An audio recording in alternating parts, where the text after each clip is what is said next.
Indonesia, sebagai negara hukum, mengikat warga negaranya untuk mematuhi segala peraturan yang telah dibuat. Salah satunya, taat dan patuh pada peraturan lalu lintas, yang dibuat untuk menciptakan ketertiban lalu lintas. Sebagaimana yang terkandung dalam nilai keadilan dalam Pancasila, kewajiban ini bersifat mutlak bagi seluruh warga Indonesia tanpa terkecuali. Akan tetapi, realitas yang semakin kompleks seiring dengan pertambahan penduduk dan perkembangan dinamika masyarakat. Hal ini menyebabkan adanya banyak pelanggaran hingga mengakibatkan kecelakaan lalu lintas. Menurut data Korlantas Polri yang dirilis Kementerian Perhubungan, jumlah kecelakaan lalu lintas di Indonesia kian meningkat.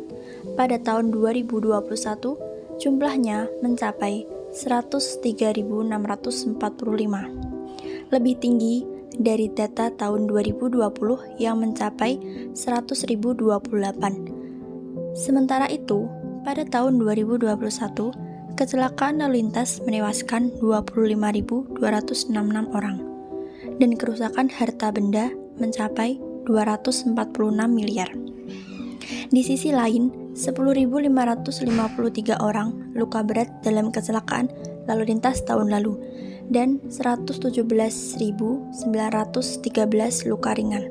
Sepeda motor memiliki presentasi kecelakaan lalu lintas tertinggi menurut jenis kendaraan yaitu sebesar 73%.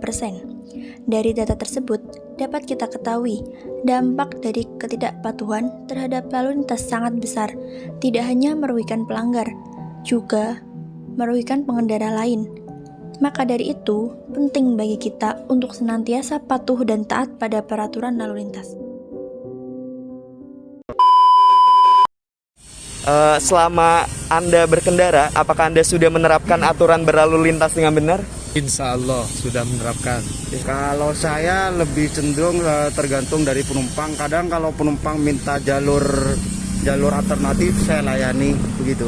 Ya. Baik. Bagaimana tanggapan Bapak-bapak tentang orang yang melanggar peraturan perlalu lintasan? Ya menurut saya itu salah banget itu Mas. Resikonya kan jiwa itu Mas. Kalau kecelakaan kan cenderungnya ke situ. Ya. Memang kalau di Grab sendiri tidak dianjurkan untuk melanggar peraturan lalu lintas. Semua karena ada kode etiknya.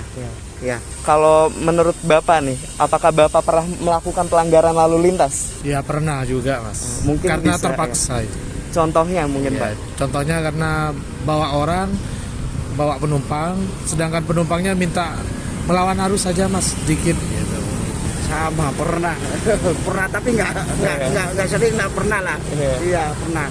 Apakah kamu pernah melanggar peraturan berlalu lintas? Kalau melanggar sih diusahain jangan sih, soalnya kan ada e-tilang gitu ya. Kalau tanggapan kamu mengenai orang yang melanggar peraturan lalu lintas itu gimana? Sebenarnya melanggar itu nggak boleh, soalnya kok dia nggak patuh sama lalu lintas gitu. Mungkin dia punya alasan sendiri, mungkin ada saudara yang sakit apa gitu, harus kayak keburu-buru gitu ya. Harus cepat-cepat, jadinya dia melanggar gitu, mungkin gitu.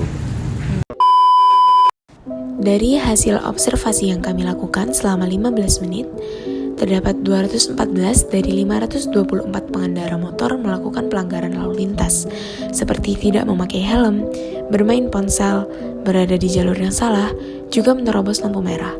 Sementara itu, 4 dari 289 mobil juga menerobos lampu merah, yang berarti sang pengendara melakukan pelanggaran lalu lintas. Jika kita perhatikan, memang mayoritas pengendara telah menaati peraturan yang ada. Akan tetapi, dengan jangka waktu 15 menit, terdapat sekitar 26,81% pengendara yang melakukan pelanggaran, menunjukkan bahwa kesadaran hukum masyarakat atas peraturan lalu lintas masih kurang.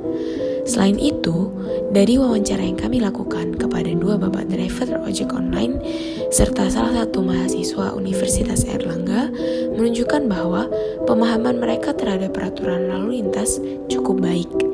Namun mereka juga mengakui sesekali melakukan pelanggaran lalu lintas baik secara disengaja maupun tidak. Dengan adanya sosialisasi dan proyek yang kami lakukan, kami berharap semua masyarakat Indonesia lebih peduli dan menaati peraturan tentang berkendara dan lalu lintas.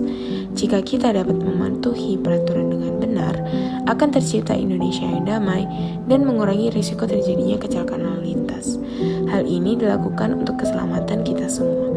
Pasalnya, kita tidak pernah tahu potensi kecelakaan yang ada di jalan.